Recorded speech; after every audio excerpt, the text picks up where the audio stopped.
Oke, halo semuanya, masih gue Rizwan Zone. Dan ya, di video kali ini tuh agak berbeda ya, karena kita ada segmen baru nih, namanya Q&R.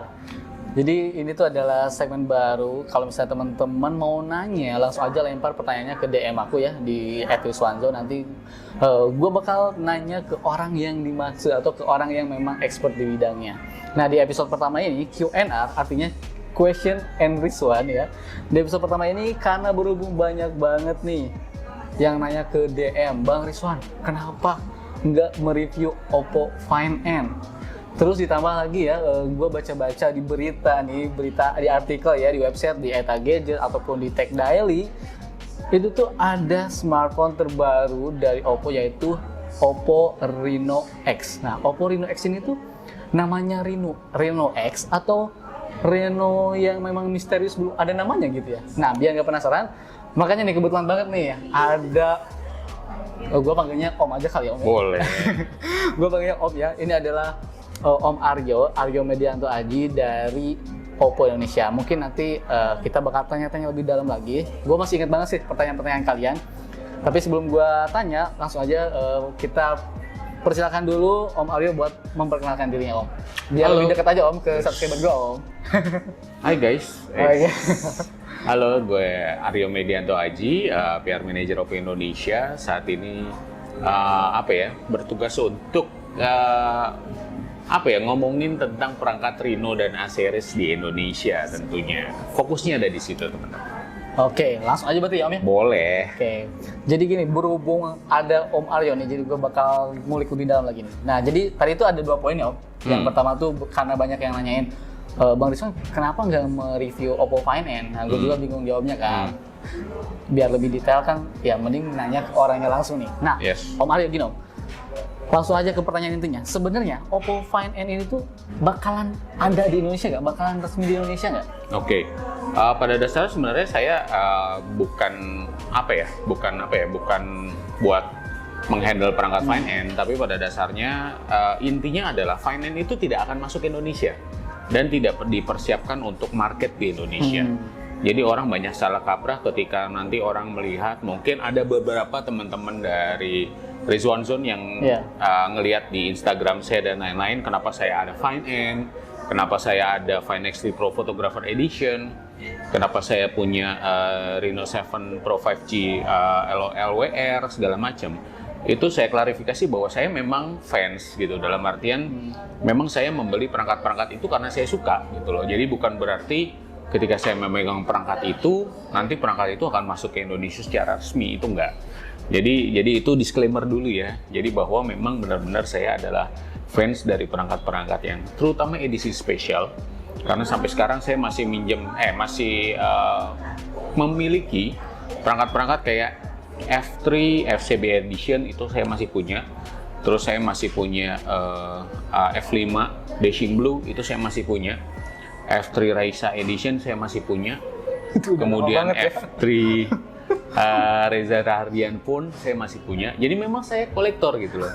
Jadi itu yang yang membedakan lah ya dengan yang lain-lain mungkin ya. Jadi memang saya punya Find N. Ini saya punya Find N. Jadi kalau kalian lihat ya, ini asli sih, tadi gue udah nyoba Om, asli ini bagus banget sih. Kalau kalian lihat di mana-mana nih, kadang-kadang kan ada yang declare ya. Kalau mereka yang pertama enggak, saya yang pertama megang nih. Kayaknya sebelah dong itu. Jadi saya megang dari bulan Januari awal ya. Januari awal tuh udah megang perangkat Find N. Perangkat Find N itu sendiri memang dijual dari China itu di bulan Januari itu juga. Oke. Tapi pertanyaannya ini sih Om. Jadi gini, tadi aja gua update story di Instagram kan. Ini langsung banyak yang DM. Wah, ngiler tuh sama itu HP, ngiler tuh sama itu HP. Berarti kan intinya memang banyak lah peminatnya. Betul. Ya. Banyak banget asli. Nah, why? Kenapa tadi lu bilang kan nggak masuk terus di Indonesia? Why? Kenapa? Dan apakah nanti bakal masuk ke Indonesia? Oke, jadi penegasan kembali ya buat teman-teman biar tahu bahwa memang perangkat ini tidak akan masuk Indonesia. Kalau memang teman-teman mau beli, silahkan. Memang ada dijual ya. Oh, tapi dijual ya? Ada dijual, pasti ada di e-commerce ya. Di salah satu toko e-commerce. Itu memang perangkat ini dijual dan memang harganya luar biasa fantastis. Untuk 12256 itu sekitar 24 sampai 27 juta rupiah. Oke. Kemudian untuk 512 itu sekitar 32 sampai 35 juta rupiah. Itu lumayan mahal harga yang harus teman-teman bayarkan, tetapi teman-teman tidak akan mendapatkan garansi Oke. dari Oppo Indonesia. Oke. Karena nggak resmi kan? Karena nggak resmi. Jadi kalau memang nanti ada masalah apa-apa, teman-teman harus kembalikan atau teman-teman harus declare garansinya kembali ke negara asalnya, ke Tiongkok. Dan mungkin itu agak ribet ya kalau nggak dibantu, tidak punya network di sana. Jadi mungkin agak susah. Jadi benar-benar kalau memang teman-teman mau memiliki finance, coba dipikirkan baik-baik mengenai garansi dan ketika terjadi kerusakan. Itu aja sih. Dibilang bisa ya, dibilang bisa. Ya, tapi Bisa. jangan nanti akhirnya kayak menyalahkan kok Oppo Indonesia nggak mau servis dan lain-lain kok. Bukan yang nggak mau servis ya, kita tidak ada perangkatnya di sini. Teman-teman yang ada di service center tuh tidak dikasih material modul untuk membuka ini gimana, untuk mengganti ini gimana. Makanya mau nggak mau ketika ada perangkatnya rusak silahkan dibawa lagi ke negara asalnya di mana teman-teman mendapatkan. Jadi itu sebuah konsekuensi harga mahal yang harus teman-teman bayarkan gitu loh. Kalau memang teman-teman bukan bukan orang yang teliti gitu, kadang-kadang ada orang yang ceroboh gitu, suka makainya sembarang, saya saranin jangan deh. Jadi karena ini jadi perangkatnya akan jadi lebih mahal sekali. Oke, kenapa perangkat ini akhirnya China market only tidak keluar gitu? Pertama kalau keluar kita harus punya banyak R&D lebih, terutama di sistem operasi ColorOS. Kenapa? Kan ada memanfaatkan dual window ya. Dual window itu sampai saat ini itu baru bisa di aplikasi-aplikasi yang berbasis di Tiongkok. Jadi tidak ada aplikasi-aplikasi luar gitu, aplikasi-aplikasi global gitu yang ada di Play Store itu sudah kompatibel dengan ini. Maksudnya kompatibel tuh maksudnya mungkin fiturnya lebih lengkap lagi ya? Iya, bisa jadi dual window-nya bisa dual jalan, Windows, kurang lebih kayak gitu. Itu-itunya jadi lebih. Terus pertama kali perangkat ini masuk ke sini akan membawa software dari China. Dan itu pastinya bahwa Google Play Store itu tidak ada. Jadi harus diinstal sendiri. Dan diinstal sendiri, nanti ketika ada update ataupun apapun itu jadi nggak seperti manual ya. Tidak seperti otomatis. Kalau yang lain, kalau Google Play Store kan otomatis tuh dapat WiFi, update semua. Kalau kita harus lihat satu-satu, update satu-satu. Nah itu yang menjadi permasalahan lagi. Dan yang pasti, memang kita kalau mengembangkan software untuk yang versi internasional, itu akan memakan banyak waktu dan memakan banyak resource untuk melakukan itu. Maka dari itu, dari pusat kita putuskan bahwa perangkat ini adalah perangkat yang China market only.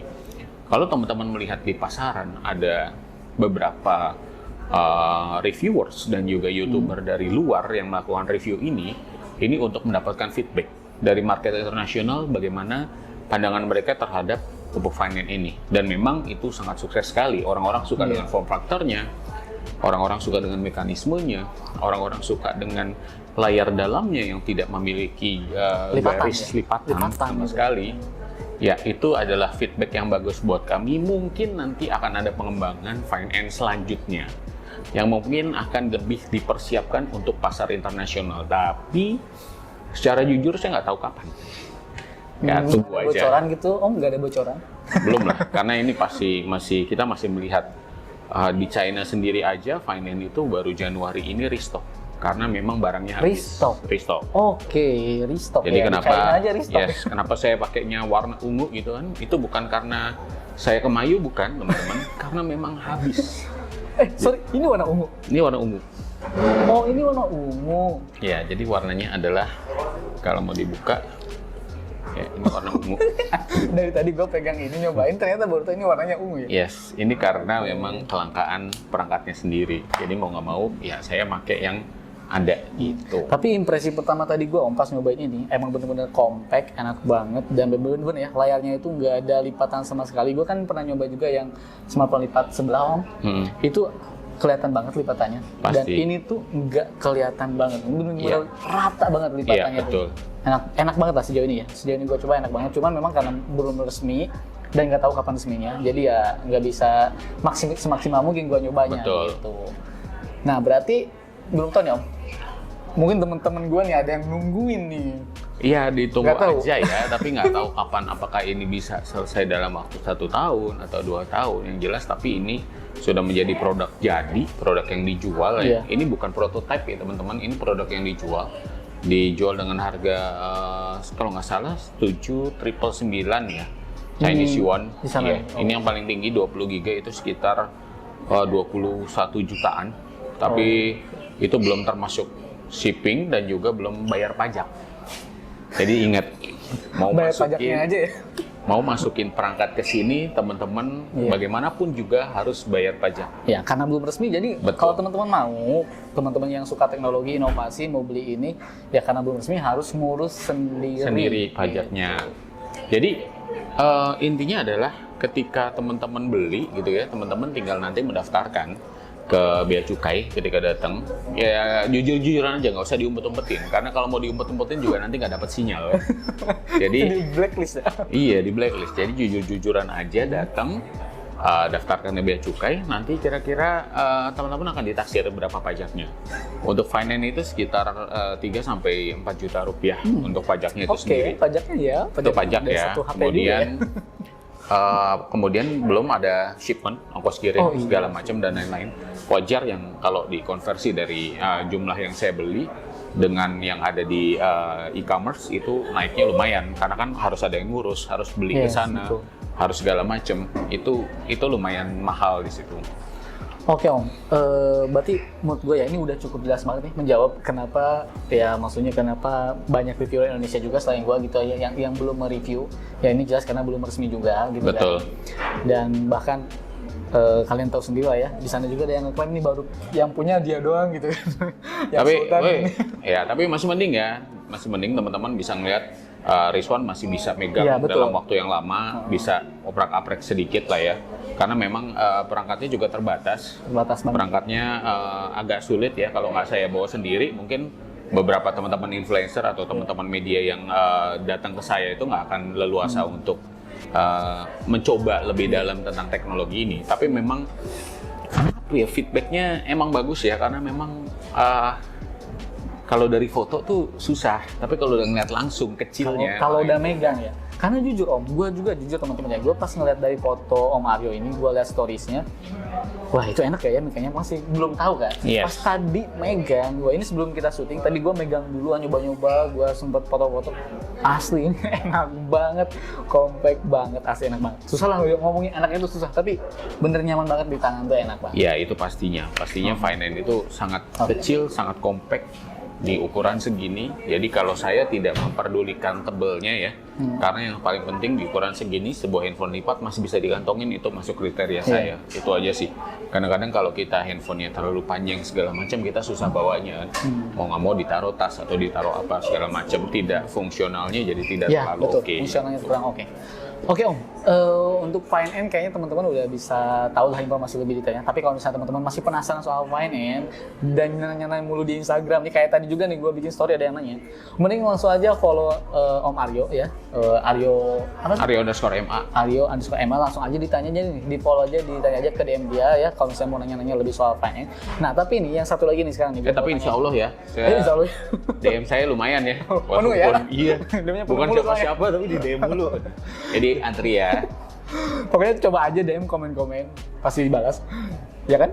Pasti dibalas kalau Nah komen ini, Instagram. untuk yang berikutnya Om, gua baca-baca di berita, di artikel itu ada Oppo Reno X. Kan kemarin kan udah launching yang Reno 6 kan, Reno 6. Nah, Reno X ini tuh namanya Reno X ataukah Reno apa gitu ya, apa yang masih misterius namanya. Dan gue baca gini, gue baca di artikel yang ini, gue lupa website mana itu, intinya gue baca katanya potret itu bakal potret foto ya.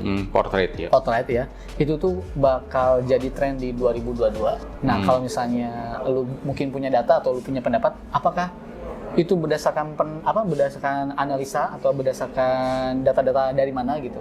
Kalau misalnya lu bisa kasih penjelasan. Oke, Reno X itu sebenarnya kita nggak tahu nama jualnya di Indonesia apa. Kadang-kadang kan ada yang nama jualnya berbeda ya. Di Indonesia nama jualnya apa, nanti di negara lain nama jualnya apa, ini nama jualnya apa gitu. Kayak kemarin kalau nggak salah Reno 6 Lite itu sebenarnya di Indonesia adalah A95. Itu di Meksiko dinamain Reno 6 Lite dan terjadilah pembulian lah di Meksiko. Wah, Reno itu kan di A95 segala macam. Itu adalah strategi penjualan. Dalam artian memang kayak di Meksiko itu A series itu tidak begitu terkenal. Maka dari itu diganti dengan nama Reno 6 Lite. Diganti namanya doang. Diganti namanya doang. Oke. Nah, makanya itu kita juga nggak tahu nih apakah nanti perangkatnya ini namanya Reno apa. Apakah Reno 7, apakah Reno 8, dan lain-lain. Makanya kita kesepakatan dengan teman-teman, terutama teman-teman media, kita namain aja Reno X saja dulu. Sampai memang nanti Oppo sudah melakukan declare atau Oppo sudah berbicara mengenai ini namanya perangkatnya adalah ini. Oke. Tapi yang jelas bakalan ada series Reno terbaru. Iya, Pasti. pasti. Dalam waktu kapan nih? Sebentar lagi atau kapan? Udah ada waktunya apa? Kayaknya 5, 4, 3, Gua pikir 2, 5 bulan. 1. Enggak, ini dalam waktu dekat ya. Dalam waktu Kurang dekat. lebih harusnya sih masih hitungan bulan ya. Jadi nggak sampai 2 bulan tuh harusnya perangkatnya udah diperkenalkan di Indonesia. Nah kan dari kemarin-kemarin gue baca di berita juga nih, ini pada ngegemborin fitur potretnya Om. Nah ini tanggapan lu, potret itu emang bakal jadi populer di tahun 2022 atau gimana? Portrait itu sebenarnya kan pembawaan dari self portrait, selfie. Potret. Ya, selfie kan dari tahun 2016. Saya yakin teman-teman yang ngelihat YouTube ini pasti berpendapat bahwa kalau orang nanya Oppo, perangkat Oppo itu pasti, wah selfie-nya bagus banget. Itu udah terdoktrin dari terdoktrin, lama. betul. Dan itu sudah masuk top of mind konsumen Indonesia itu oke, buat kita oke. Tapi yang terjadi adalah ketika sebagian besar konsumen lain tidak paham mengenai itu. Jadi kadang-kadang kayak kita waktu launching Find X, terus bilang, wah apa ini handphone mahal-mahal, selfie-nya bagus segala macam. Enggak, jadi Find X itu beda lagi. Jadi untuk merubah itu 2019 kita hentikan yang namanya Selfie Expert dan kita coba untuk membuat asosiasi bahwa kamera depan dan kamera belakangnya Oppo ini sama bagusnya hasilnya. Maka dari itu kita mulai dari Reno series waktu itu. Nah, Reno series sendiri akhirnya di Reno 4 itu kita sudah menemukan bahwa portrait yang akan jadi fitur yang paling menonjol di seluruh Reno series selanjutnya 4, 5, 6 dan seterusnya. Portrait itu kita bisa melihat bahwa memang kebutuhan orang kebanyakan pakai kamera portrait. Konten video yang banyak sekarang, video-video pendek dan juga banyaknya live dan lain-lain itu kebanyakan menggunakan kamera depan. Kamera depan pasti. Nah itu dia. Makanya kenapa kamera depan itu dibuat portrait. Kenapa portrait? Kadang-kadang orang tidak memiliki tempat yang bagus. Ya. Dalam artian Asik. orang itu Biar bokeh belakangnya ya. Yes, betul. Orang itu nggak punya tempat yang sama dengan teman-teman influencer, teman-teman YouTuber yang mungkin sudah terset dengan rapi dan lain-lain. Tapi mereka ingin melakukan, ya setidaknya mereka ingin menunjukkan dirinya di video pendek. Nah, untuk itu makanya kita kasih fitur portrait. Kenapa? Supaya mereka itu nggak jadi canggung lagi gitu. Nggak harus mikir, aduh background di mana ya, harus gimana ya. Karena kita mau menginisiasi bahwa si konsumen pengguna Reno, kalau memang dia mau melakukan sebuah video atau apa, ya coba dulu aja. Iya, betul. Makanya kita pakai fitur portrait di situ. Mau bikin konten? Bikin aja dulu. Bikin aja dulu gitu loh, nggak peduli belakangnya, belakangnya jelek segala macam. Pakai portrait, bikin belakangnya blur, Jadi bikin bagus. belakangnya estetik. Berarti ini cocok Om, anak muda zaman sekarang Om. Pap dulu gitu ya. Nah, betul. Jadi sebenarnya ini salah satu feedback juga sebenarnya dari konsumen bahwa ya memang fitur yang mereka masih sukai sampai saat ini adalah fitur portrait, fitur foto diri gitu loh. Jadi memang ada kamera belakang ada gitu, tapi kan kadang-kadang susah ya. Dan ini mungkin buat pada teman-teman yang suka single traveler. Oh iya. Sebenarnya jomblo sih, cuman biar keren aja, biar agak Jakarta Selatan nih, Single traveler gitu ya. Jadi yang kemana-mana jalan sendirian segala macam, fitur portrait itu kan bantu banget gitu. Kalau mau pamer-pamer, lagi di sini segala macam. Kadang-kadang kan mau minta bantuan siapa kan nggak tahu ya. Mau minta bantuan orang nggak dikenal, pas difotoin handphonenya lari, dibawa lari kan. Daripada seperti itu ya, memang fitur portrait itu membantu. Nah gini Om, kan dari tadi kita ngobrolin berarti kamera depan ya Om. Biasanya kita tahu lah ya, kamera depan sebuah smartphone itu pasti di bawah kualitasnya di si kamera belakang. Dalam arti kualitas itu dalam arti spek dalam kertas ya. Dalam arti gitu ya. Nah, kalau si Reno X ini nih, yang baru ini, untuk kamera depannya speknya kayak spek kamera belakang gitu nggak? Maksudnya gimana? Oke, kamera depan itu sebenarnya pakai satu co-develop sensor antara Oppo dengan Sony. Wah, pakai sensor Sony ya? Betul. Jadi kita develop bersama. Mungkin ini yang nggak banyak di yang lain-lain. Yang lain itu adalah co-develop system. Jadi sistem dengan misalkan kamera. Nah, sistem dengan kamera itu sebenarnya sistem editingnya. Jadi di editing biar sesuai dengan brand lensa tersebut. Kayak dulu kita kasih contoh Oppo aja. Oppo N3 waktu itu kerjasama dengan Schneider-Kreuznach. Jadi Schneider-Kreuznach itu bukan lensanya Schneider-Kreuznach untuk dimasukin ke perangkat N3, tapi kita punya yang namanya settingan lensanya, kemudian pengaturan saturasi dan lain-lain. Editannya itu disesuaikan dengan kalau pakai lensa Schneider-Kreuznach. Oke, Om. Jujur gue jadi excited banget dan gue jadi penasaran banget. Jadi nanti tuh bakal ada Reno X Reno series Pasti yang baru. akan bertingkat lah ya. Ada yang bertingkat. mahal, mungkin ada yang kelas menengah, ada yang kelas yang lebih terjangkau dan lain-lain. Tapi strateginya kan beda, akan menarik sih karena memang yang diterjangkau ini mungkin lebih banyak fiturnya nantinya. Oke, jadi sekarang ada yang ini ya kan Reno 5, Reno 6, gue pikir tuh bakal Kan kemarin Reno agak 7, gue pikirnya gitu, ya. Kan Tapi kemarin ternyata agak sekarang, jomplang ya, maksudnya kayak Reno 6 Pro itu lebih banyak fiturnya, Reno 6 yang 4G-nya mungkin kayak ya begitu aja gitu menurut tanggapan konsumen ya, padahal kita sudah memberikan yang banyak di situ. Tapi ini akan lebih menarik lagi karena Reno 6 yang paling mungkin yang paling terjangkau itu yang akan paling menarik nantinya. Berarti gue mikirnya gini sih, ada Reno X, Reno X Pro, sama Reno X Lite. Ya semacam itulah, kurang lebih semacam itu. Ya tapi kita tinggal tunggu aja ya Om ya. Yes, itu tinggal tunggu tanggal mainnya aja. Oke deh pokoknya. Yang kalau memang punya punya uang ya ditabung-tabung lah ya. Berarti disiapin dari sekarang. Disiapin dari sekarang, karena ini akan menarik banget. Pokoknya dari semua penjelasan Om Mario ini jujur sangat menarik banget. Dari mulai kamera depannya jelas itu sangat menarik banget karena udah menggunakan sensor depannya tuh IMX709, kemudian nanti ada pengecasan dayanya juga pakai teknologi baru mungkin ya Om. Yes. Terus mungkin layarnya dan lain-lainnya, kamera belakangnya, pokoknya nanti tinggal teman-teman tunggu aja. Jadi buat yang teman-teman penasaran sama Reno X itu Reno apa, gue juga belum tahu, dan kalaupun dia tahu juga nggak mungkin ngasih tahu ke gue juga sih ya. Gue juga belum tahu. Tapi yang jelas semua pertanyaannya yang tadi udah terjawab Om ya. Yes. Jadi ada. Mudah-mudahan Jadi banyak yang nanya, tapi nanya itu sama gitu Om. Nanya kayak gitu. Tapi yang jelas nanti semoga aja Rizwan Zone ya berkesempatan buat mencoba ya. Nanti bakal diupdate di YouTube gua di Rizwan Zone ini gitu. Om Mario, thank you banget ya. Sama-sama. Thank you juga, Bang. Ya, berarti gue tutup aja Om ya. Oke, sip. Banget udah hadir di Q&R ini, question and Rizwan bareng Om Mario nih. Ya, gue ucapin thank you banget Om ya. Sama-sama. Sukses terus, dan buat teman-teman jangan lupa follow Instagram Om Mario dan follow Instagram gue. Nih, gue tuh di sini Instagramnya, oke? Oke, gue pamit. Bye. Kan jabluk.